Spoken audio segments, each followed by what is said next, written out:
Johala ma Kariobangi ywak ni nitiere medruok mar rowere ma timbe gi jendeke ma monjo mwandugi, kwalo kendo wegi kod lal mar arieya. Giwacho ni gin kod luoro ni ponono okenge mowinjore ok okaw e kinde mowinjore to dipo ka chal mar arita ei Kariobangi obedo monjawore to molo e kinde kampen kod yiero mar higa 2027 machakore higa manyien. Cynthia Onyango nigi ler mathoth. Peterson Kimathi osebedo ja ohala mar lewni ei Kariobangi kuom higni mohewo 2 kendo wacho ni ohala osebedo maber. Kata kamano, kuom dweche 2 mokalo, ng'anyo kod ywaruok e kind rowere ma kono osemedo kuo magisani oweye ka okwano lal mar mwandu mohewo Sh300,000. Gimirima, Kimathi wacho ni osebedo rawera matiyo matek mondo los mwandune, to ng'anyo ma kinde ka kinde kod ywaruok mar kweth rowere moko e kar dak ma Kariobangi sani oweye kod lal makelo penjo e chunye kaponi otimo ohala makare koso tend arita kwe ema goye piny.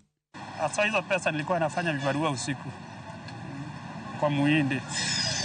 Nilikuwa nalipo shilingi 400. Na 400 ndio nyumba, ndio chakula, ndio savings. Nilikuwa nimejinyima. Tulikuwa tunaishi vijana watatu. Kikore owacho ni kuo osebedo mathoth kaluwore ni rowere onge tich kendo kawo thuolo moro amora ma giyudo mar timo timbe njore makoro kelo luoro e chunygi kaka jodak kod jotimo ohala ma ogeno e kwe e ka ohandgi tim maber. Mimi sidhani kuna watu wanapigana. Shida ni wezi ndio wengi.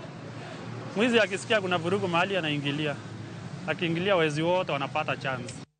E ywak achiel, Moses Okumu ma bende en jahand gige dusruok wacho ni ywaruok e kind kweth mar rowere go oweye kod lal mar mwandu ma osebedo ka ogeno e ngimane katendo bila to wacho ni timo matin ma okel geno. Stock Kenya nilikuwa nimeongezea that week ilikuwa karibu 50k something zote, na hizi vitu ziko hapa kuanzia hapa hivi zote kuna kitu ilibaki hata moja. Giwacho ni tend arita kwe osebedo ka owegi e thim e kinde ma ywaruok mar rowere go to medo mana kelo pek kendo kelo luoro e chuny jodak ni to en ng'a mabiro mako badgi e kinde ni malweny medo mana kelo lal. Kama serikali ndio mnaweza keti nao muone mtasuluhisha maneno and they are not even in the position of helping, hata wewe utaenda kama unaibiwa na unaweza ibiwa na polisi yako hapo, utafanya nini? Jumbe 2 mokalo, jodak ma Kariobangi nonyiso ywak margi ema giwacho ni kwethno njao kwe ma Kariobangi kendo weyo moko kuomgi ka kwano lal mar mwandu mowang' kod adhonde mag beti. Wamechoma nyumba za watu. So mi yesterday wakati tundu natoka hivi kwa nyumba kidogo ninapata watu na mapanga wamenipata. So in the way of self defense kuweka tu hivi mikono wamenikata. Ginyiso sirikal kokalo e tend arita kwe kod tend kaunti ma Nairobi mondo donjre wach arita kwe ma Kariobangi mondo konye duoko chien hinyruok kod lal ahinya to kapok jo Kenya ochopo machiegni kod kinde yiero mahinyo nyayo timbe njore.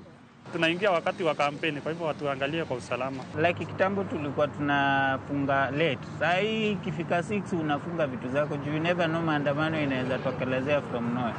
E temo marwa mar yudo duoko mar jochiw arita kwe makono e wi ywak mar jodak, obila ma walosogo wacho ni Kariobangi ni kod arita makare kendo onge lipode monyonore ma osechopnegi e wi nok mar arita. Cynthia Onyango, Ramogi TV, Nairobi.